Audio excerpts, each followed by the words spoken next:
Hi, I'm Jason Webb, and I specialise in starting young horses and dealing with remedial cases. I also have started an online website called Your Horsemanship, and I'm here to give you a few tips.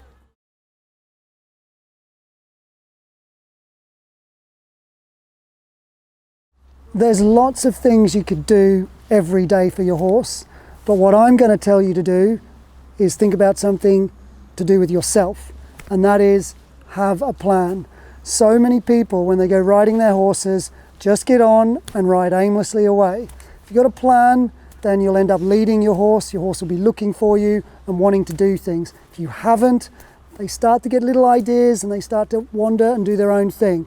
So my big tip is have a plan.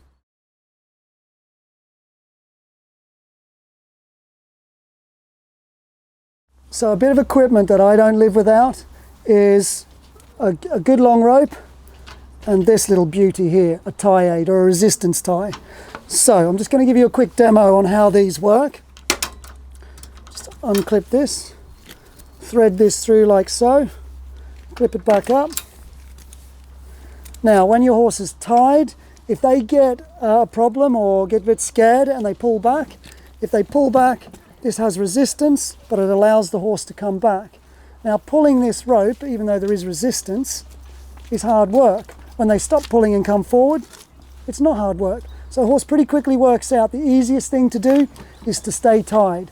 And you don't get snap strings or horses falling over on concrete because you've tied them solid, anything like this. This is a great bit of kit.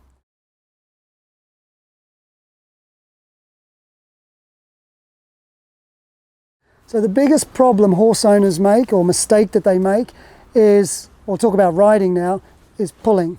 Even on the ground, pulling. What you need to be able to do when you're riding is push. So the reason pulling is a problem is you draw your horse back in, you make your horse feel claustrophobic, and then you start to get anxiety, which creates problems. So the biggest thing to avoid doing is pulling. Now you might say, well, what happens if my horse goes to run away? What do I do then? So think forward, but around. So rather than pulling, you're still riding forward, but into a circle. And the circle controls speed, not bunching your horse up and getting in that fetal position. So that's a bit of a tip. Takes a lot of practice. Again, I have a website, Your Horsemanship, which explains all this sort of stuff. And yeah, have a look and try to avoid that little common mistake.